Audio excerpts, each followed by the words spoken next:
Memang ada faktor yang bisa mempengaruhi juga kemampuan berbicara itu. Jadi ada faktor internal, ada faktor eksternal. Public speaking itu kalau kita lihat dari konsep ya, itu kan sebenarnya satu ilmu ya, satu seni.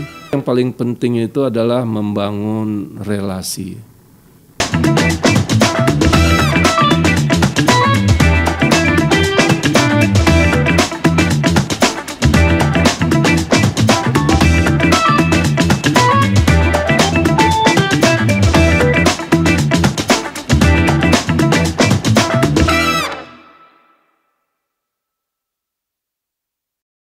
Assalamualaikum teman-teman SMA. Perkenalkan, aku Kezia yang saat ini akan menjadi host dari podcast Cerita SMA pada hari ini. Hari ini kita akan membahas mengenai public speaking yang saat ini tuh lagi gencar banget ya dibahas karena kayaknya itu cukup penting. Tapi emang benar ya public speaking itu cukup penting. Oke, langsung aja kita tanyain dengan pembicara kita pada hari ini. Ada narasumber kita, ada Bapak Juanda. Ya. Pak Juanda boleh sapa teman SMA yang ada di rumah. Ya, terima kasih. Halo sobat SMA, sahabat SMA. Apa kabar? Sehat semua ya? Semoga sehat selalu ya teman-teman SMA. Nah Pak Juanda, aku izin nanya-nanya boleh dong ya? Tadi kan udah disinggung dikit nih kalau kita hari ini mau bahas mengenai public speaking. Okay. Sebelum kita bahas lebih lanjut, emang public speaking tuh apa sih Pak? Boleh dijelasin nggak? Oke, terima kasih Kezia. Public speaking itu kalau kita lihat dari konsep ya, itu kan sebenarnya satu ilmu ya, satu seni orang bisa berkomunikasi. Ya, dilakukan secara lisan untuk dia bisa menyampaikan ide, gagasan, pesan atau harapan gitu ya, sehingga pendapat-pendapatnya untuk menginformasikan itu. Nah, itu barangkali untuk awalnya. Oke. Berarti itu adalah suatu kemampuan kita dalam menyampaikan informasi kepada orang lain gitu ya Pak ya? Iya betul diantaranya tuh. Nah public speaking ini menurut Pak Juanda penting gak sih? Ya, dia kan di samping dia bisa menginformasikan, dia juga harus bisa menghibur itu. Menghibur, tapi yang paling penting dia bisa mempengaruhi. Sehingga apa yang dilakukan kepada audiensnya, kepada siswa atau teman itu tercapai gitu dengan cara dan metode tertentu. Jadi public speaking itu sangat penting dalam hal dia bisa meningkatkan keterampilan berbicara, berkomunikasi ya. Sehingga itu juga menunjukkan integritasnya gitu. Ya, integritas dia, citra pribadinya sebagai siswa itu diantaranya. Nah, tapi kalau dikatakan bahwa ini penting ya untuk di siswa itu, ya sangat penting itu. Sangat penting ya. Nah, karena tadi sebenarnya aku keinget kata Pak Juanda bahwa selain bisa menginformasikan sesuatu, kita juga harus bisa menghibur dan mempengaruhi orang yang kita informannya, yang menerima informasinya. Nah, ada nggak sih hal-hal yang harus diperhatikan supaya penerima informasi tuh bisa terhibur dan terpengaruh seperti yang Pak Juanda tadi sampaikan? Ya, memang ini kan tergantung konteks yang dibicarakan, tapi dia harus bisa menyampaikan pesan itu dengan efektif.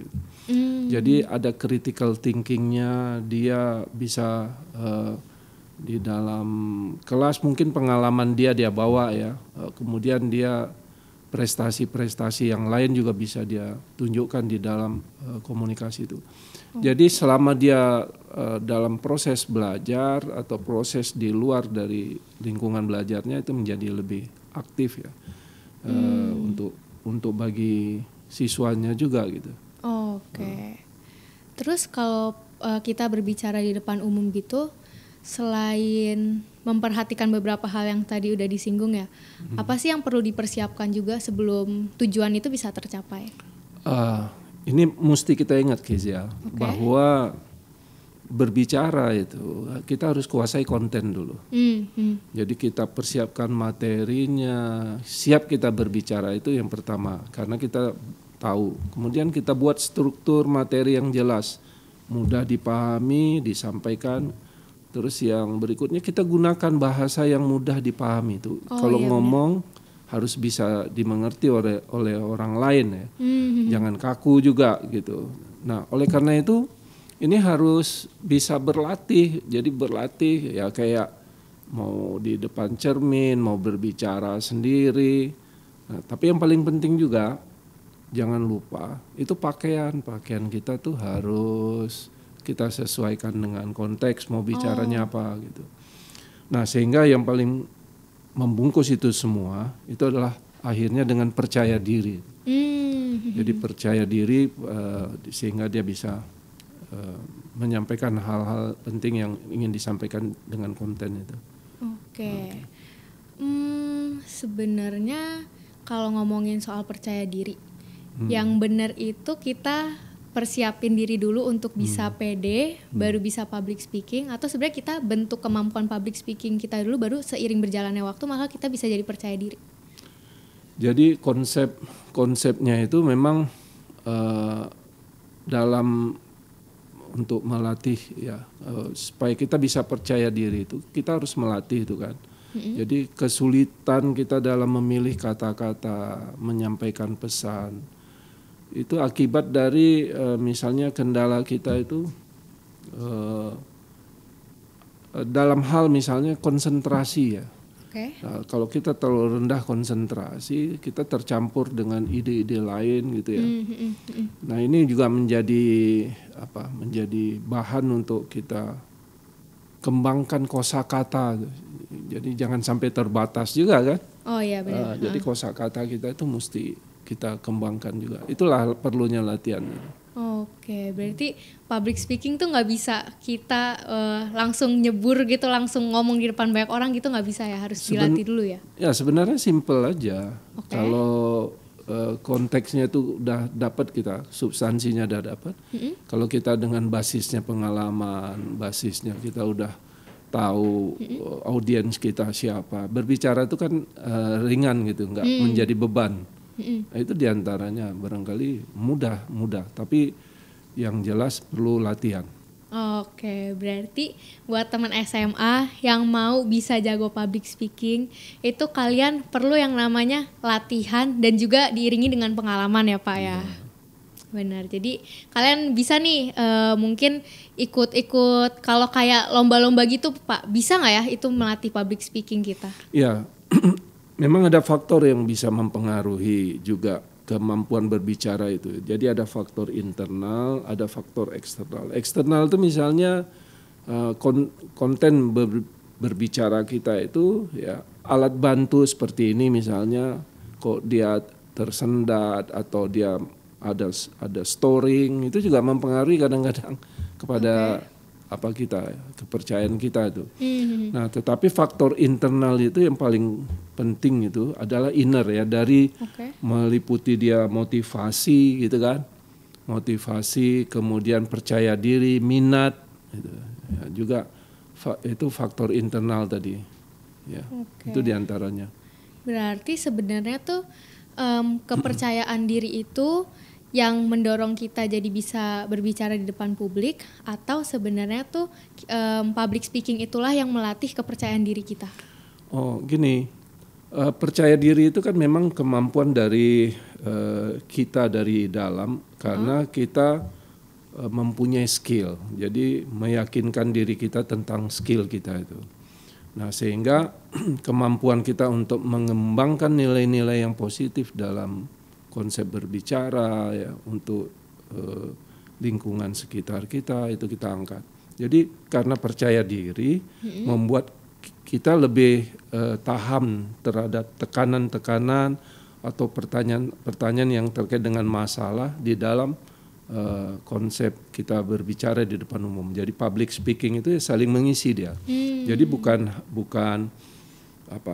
dia berdiri sendiri ya. Jadi membuat dia lebih tahan itu karena masalah yang sedang dia alami gitu. Jadi kepercayaan diri dan kemampuan berbicara di depan umum itu adalah dua hal yang tidak bisa terpisahkan ya Pak ya? Ya, jadi konsepnya pembicara itu menggunakan body language juga, membangun keterlibatan audiens juga. Nah, jadi kemampuan komunikasi yang didapat itu dari public speaking gitu dapat dikatakan jadi amunisi dia untuk dia bisa berbicara, mempersiapkan dia di depan masyarakat, di depan umum gitu, depan audiensnya. Ya. Oke. Tadi kan Pak Juanda ada singgung sedikit tentang body language ya. Mungkin boleh nggak nih kasih tips dan trik buat teman-teman SMA gitu supaya mereka juga bisa melatih body language mereka gitu. Ya, body language itu kan bahasa tubuh, senyum, tangan bergerak gitu kan. Bukan kita duduk kaku jadi ngantuk gitu ya. Jadi ngantuk terus bicara. Termasuk sebenarnya aksen bicara itu tinggi, Intonasi rendah, intonasi itu. Jadi itu dilatih aja. Lama-lama kita juga dapat tuh clue-nya sehingga kita tergiring untuk menjadi lebih profesional itu. Oke.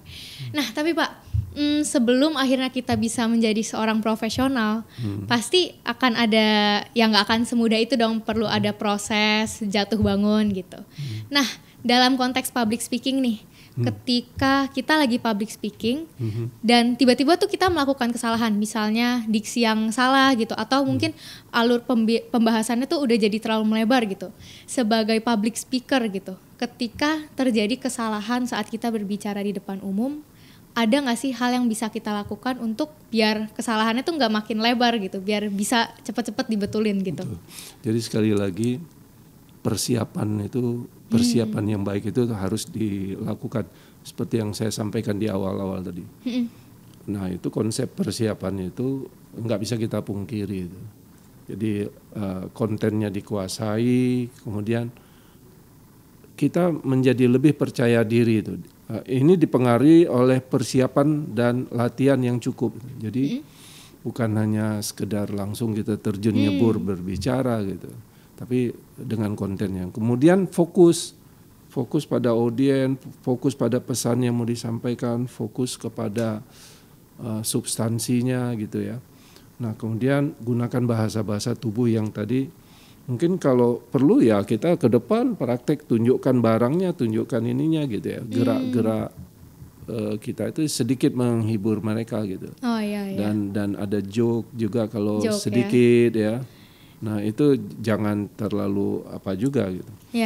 Nah, ini yang bagus gitu. Nah, sehingga perasaan emosi, perasaan clearly dalam berbicara itu jadi jelas sampai pesannya kepada audiens kita. Itu Mbak. Pak Juanda, tadi kan tujuan dari public speaking ini kan seperti yang disampaikan untuk menyampaikan informasi, itu tujuan utamanya kan. Gimana informasi yang ada di kepala kita itu bisa sampai ke kepala orang lain gitu, ya kan? Nah, kalau gitu berarti harus ada hal-hal yang harus dilatih gitu selain dari yang kepercayaan diri tadi gitu. Ada nggak sih tips dan trik buat teman-teman SMA di rumah yang mau latihan untuk bisa jadi jago public speaking gitu? Ya jelas gini, public speaking itu kan ada ilmunya, bisa dieksplor gitu ya, dibuka aja di internet. Jadi belajarlah. Yang jelas ada praktek baik yang dilakukan di dalam acara-acara tertentu ya, yang menampilkan figur-figur, misalnya tokoh-tokoh, ya itu kita amati, itu salah satu.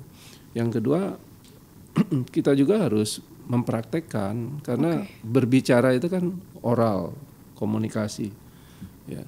Jadi dia bukan hanya pesan yang didapat itu dari berbicara, jadi cara kita berbicara pun itu mesti diatur gitu. Ya kan, cara ritmenya. Kalau mana anak muda mungkin ada ininya sedikit gitu. Lebih naik turun ya. Naik turun atau menyapanya, cara-cara itu juga sebenarnya. Dan kita nggak boleh berdiri hanya kaku kan.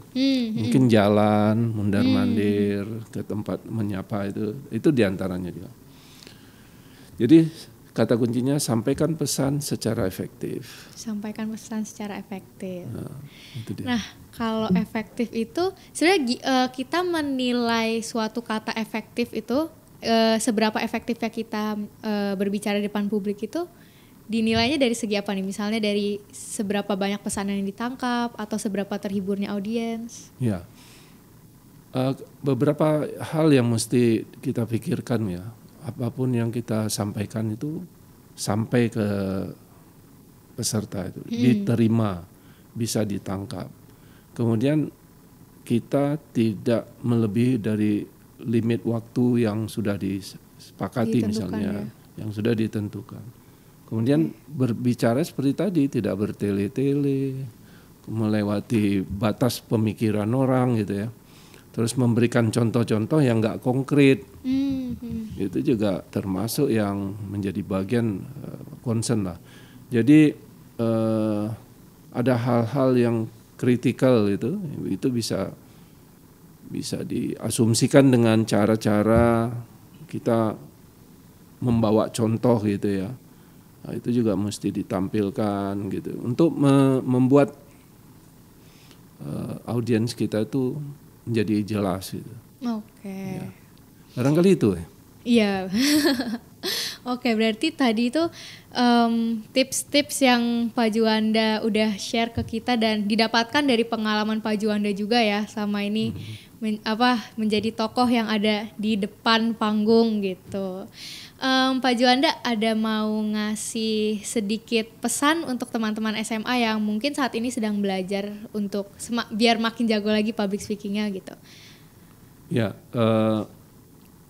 barangkali yang paling penting itu adalah membangun relasi sesama audiens itu.